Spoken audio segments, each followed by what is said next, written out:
There are many forms of oppression in the real world today. Most of us are in school or have been to school before, and we have seen bullying firsthand in the schoolhouse.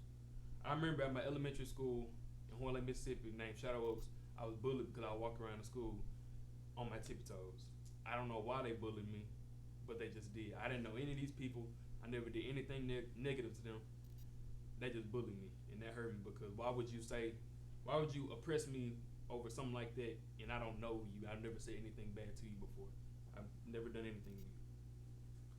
There are also bigger forms of oppression against the poor and needy, gender roles, LGBTQAI plus community, and also skin color, black and white. Turn with me to Amos 4, verses 1 through 12. Hear this word, you cows of Bashan who are on the mount of Samaria, who oppress the poor, crush the needy, who say to your husbands, bring that we may drink. The Lord God has sworn by his holiness that behold, the days are coming upon you when they shall take you away with hooks, even the last of you with fish hooks. And you shall go out through the breaches, each one straight ahead, and you shall cast out into Harmon, declares the Lord. Come to Bethel and transgress to Gilgal and multiply transgression. Bring your sacrifices every morning, your tithes every 3 days. Offer a sacrifice of thanksgiving, which is leavened, and proclaim freewill offerings. Publish them, for so you love to do. O people of Israel, declare the Lord of God. I gave you cleanness of teeth in all your cities, and lack of bread in all your places, yet you did not return to me, declares the Lord. And I also withheld the rain from you when there were yet 3 months to the harvest. I would send rain on one city and send no rain on another city. One field would have rain, and the field on which it did not rain would wither. So 2 or 3 cities would wander to another city to drink water and would not be satisfied, yet you did not return to me, declares the Lord. I struck you with blight and mildew, your many gardens and your vineyards, your fig trees and your olive trees, the locusts devoured. Yet you did not return to me, declares the Lord. I sent among you a pestilence after the manner of Egypt. I killed your young men with the sword and carried away your horses. And I made the stench of your camp go up into your nostrils. Yet you did not return to me, declares the Lord. I overthrew some of you, as when God overthrew Sodom and Gomorrah. And you were as a brand plucked out of the burning. Yet you did not return to me, declares the Lord. Therefore, thus I will do to you, O Israel, because I will do this to you. Prepare to meet your God, O Israel. In verse 1 in chapter 4 of Amos, the women were oppressing the men. In Western society, the more beautiful the woman was, the more status the men around her received. Whichever the woman had best clothes, the more service she was given. And the women in the book of Amos were using this for power. The women in the oracle in Amos are symbols of godless pride and oppression by Israel's upper class, even though the oracle seems addressed to just females. The women that Amos addressed are symbols of a deeper corruption by the rich, as they are oppressing the poor and crushing the needy. In the last 18 months in this world, and even in this country, have shown different forms of oppression. Blacks have been oppressed for over 400 years with slavery, sharecropping, which is also another form of slavery, as slavery got abolished by the 13th Amendment, after the Civil War, Jim Crow laws, police brutality, and even getting their voter rights taken after the Civil War and having to take literacy tests. Before 2020, blacks were not getting the equal opportunities and still are not given fair opportunities, even though more attention has been brought to the matter. LGBTQAI plus is also a big story now. How many times have you seen someone of their community in public and thought something negative of them or any other group that is oppressed today? I know I still do to this day. It isn't fair to others to do so. It isn't fair to others. We should all treat people the way they want to be treated. The Israelites feel God's wrath in verses 6 through 12. And I'll read it again. It says, I gave you cleanness of teeth in all your cities, and lack of bread in all your places, yet you did not return to me, declares the Lord. I also withheld the rain from you when they were yet 3 months to the harvest. I would send rain in one city and send no rain on another city. One field would have rain, and the field on which it did not rain would wither. So 2 or 3 cities will wander to another city to drink water and were not to be satisfied. Yet you did not return to me, declares the Lord. I struck you with blight and mildew, your many gardens and your vineyard, your fig trees and your olive trees, the locust devoured.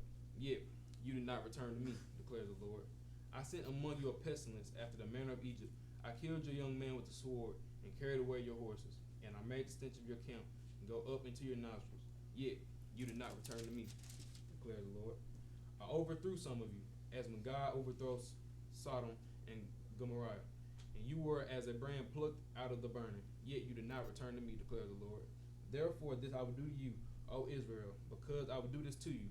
Prepare to be your God, O Israel. This text leaves us at a cliffhanger. It does not give us a moral of the story or a solution. Even after the Israelites oppressed the poor and needy, the Lord did everything to get their attention, and they did not return to him. You remember when we went through 2020? Coronavirus was a big deal. Everyone was scared. There was intense mass debates all over the country. Summer of 2020 were a lot of riots due to police brutality against oppressed African Americans. People lost their lives and still feel that pain to this day. The 2020 election was a big deal. We had a leader running the country who was arguably one of the most corrupt leaders of all time. The main idea behind this is, did you return to the Lord through any of it? Did you return to the Lord during the coronavirus pandemic when you were fearful of your life? Did you return to the Lord during the time when your African American brothers and sisters called out for help, even though they have been oppressed for over 400 years and still to this day? Did you return to the Lord when the election was going on and realize no matter who is your president, God is in all control? Right. That was a solution for them, and here's a solution for us. The Lord loves it when we treat people with the utmost love and respect. In Matthew 25:35, it reads, "For I was hungry, and you gave me something to eat. I was thirsty, and you gave me something to drink. I was a stranger, and you invited me in. I needed clothes, and you clothed me. I was sick, and you looked at me. I was in prison, and you came to visit me." The people were confused. They did not believe they gave the Lord a coat or care for him. He responded and said in verse 40, "Truly I tell you, whatever you did for one of my brothers, as in us, you did for me. You did for one of the least of these brothers of mine, you did for." When we treat people with love and kindness and respect, he is pleased. When you don't oppress people for skin color, he is pleased. When we see someone of the LGBTQAI plus community and you don't make fun of them, he is pleased. Yes. When we help the poor and needy, he is pleased. Yes. Another scripture you can reference is Luke 14, verses 16 through 23. A certain man was preparing a great banquet and invited many guests. At the time of the banquet, he sent his servant to tell those who had been invited, "Come, for everything is ready." But they all alike began to make excuses. The first said, "I just bought a field and I must go see it. Please excuse me." Another said, "I have just bought 5 yoke of oxen and I'm on my way to try them out. Please excuse me." Still, another said, "I just got married, so I can't come. Please excuse me." People who are fortunate than others turned down the banquet opportunity. The master then told his servant, "Go out to the roads and country lanes and compel the people who are less fortunate than you to come into this banquet and have a seat." The servant gave his seat to God, and he also gave his seat to others. Imagine if we all gave our seat up for anybody and everybody. Imagine how the world would be. Imagine how the church would be, even in the church, if we just gave our seat to anybody, no matter who they were, how they acted, what they believe in, anything. Yes. He did it because he was kind-hearted, and once again, the Lord will be pleased with them. People are so self-centered nowadays, and they only do things and they don't want to give anything back to anybody else. Okay. Slavery is a prime example. The slave master wanted all this work to be done while black people got beat, lynched, and even their own children sent away. People were upset during the coronavirus pandemic. Something as small as a mask. It doesn't matter if you want to put it on, because at the end of the day, the Lord will be pleased with you, considering other people's feelings and looking out for other people who are arguably scared of this disease. Yes. Do things that please the Lord, even if you don't want to do it. I want to leave you with 2 things today. Return to the Lord. Return to the Lord when he is blessing you. Return to the Lord when things seem like they can't get any better than what they are right now. Yes. Number 2, give up your seat for the Lord and give up your seat for others. Welcome all different types of people, no matter what their gender, skin color, sexual orientation is, or what they like. I have a challenge for everyone in here. Next time you see somebody different than you, different ethnicity, different beliefs, put yourself in their shoes. How would you feel if someone oppressed you? How would you feel if someone called you a name that you don't like, even though you did nothing to them? Get to understand people in the way that they are. Thank you.